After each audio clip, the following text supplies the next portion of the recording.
Same thing in Afghanistan, because the supply line has to go through Pakistan, where the hostility is building.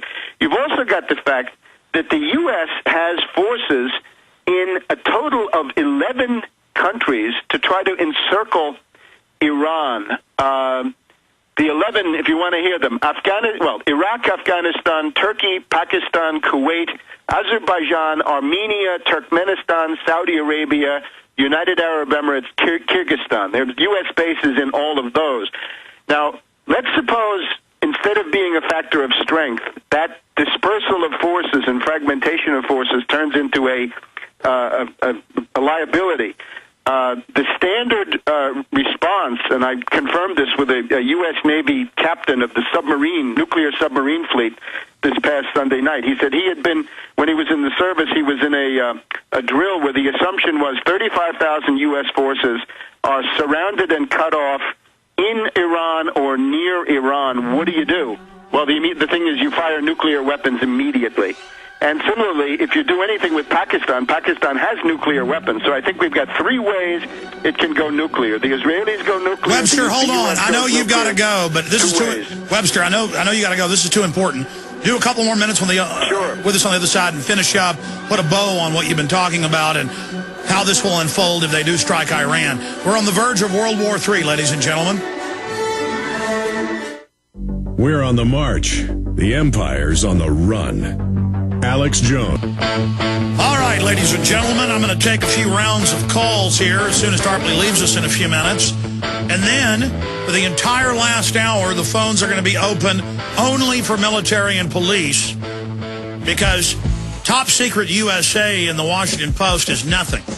When you talk about InfraGard, you talk about the clergy response teams, you talk about the threat fusion centers and how they are training the police and military publicly for martial law in the United States. If they start an attack with Iran, there will be real terror attacks, not just staged ones in this country, and they're going to use that to come after you.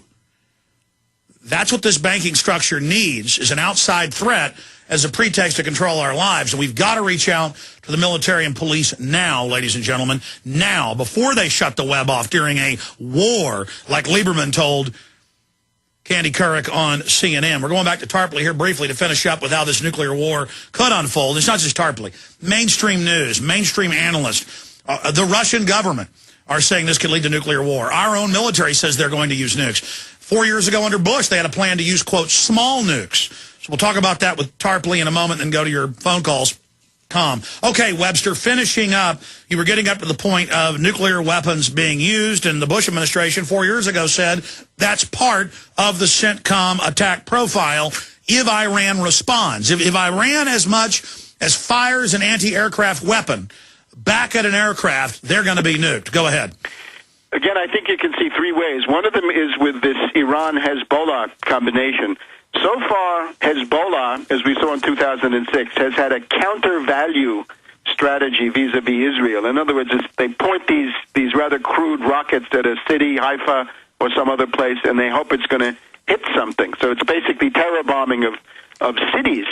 But if you have more accurate missiles that can actually hit targets, you can go over to a counter-force strategy. You can target the air bases of the Israeli Air Force, and indeed, I've seen things on the internet that the Israeli Air Force is ready to flee from northern Lebanon at the drop of a hat and take refuge in southern Israel because they now fear these 200 new missiles that the Hezbollah have been able to obtain. And if you had this simultaneous attack from Iran and from Hezbollah, if they were targeting Israeli Air Force airfields, including in the south of Israel, this could put Israel into a very critical situation, and naturally, as always, as we had it in Europe during the Cold War, if you're losing on the conventional plane and you have nuclear weapons, then you get a tremendous temptation to go nuclear, to escalate to the nuclear level, thinking that you can solve your problems there. So it could come through Israeli retaliation if they thought they were losing in a conventional way. And the lesson of Lebanon 2006 was that they did lose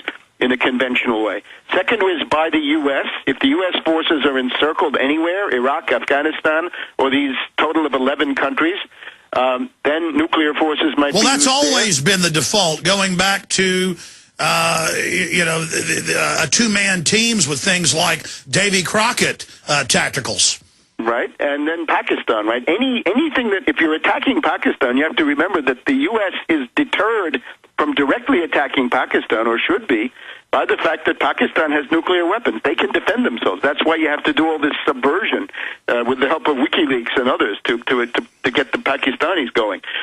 So you add this all together, there are three ways that this could go nuclear. I would also point to the fact that since I wrote this article, General Hayden, the former head of the the NSA and the CIA, he said the attack is inexorable. He says it's inexorable, and then we have, as you point to, this very suspicious Japanese tanker explosion coming, today. And they're now whitewashing that, saying a wave blew out a bulkhead, so who knows the truth? It's hard to tell, but you're now in a very, very sensitive geometry, and this could happen at any point. Now, and actually, we had this national anti-war meeting in Albany, New York this past weekend, and the one thing that they did come up with, this was not a great gathering. The anti-war movement is in bad shape, but they did decide that there's a march on Washington for essentially an anti-war march run by the AFL-CIO on October 2nd.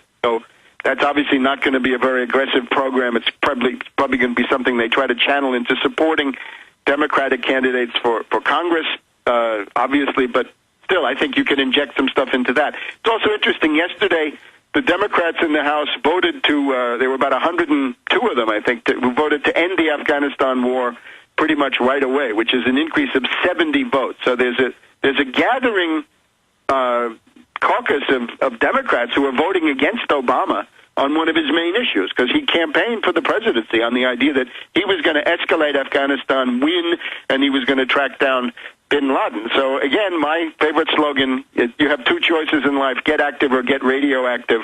Better to get active and better to do it now. All right, Webster Tarpley will continue to watch these ominous developments. Thank you for spending time with us. Thank you. All right, there he goes.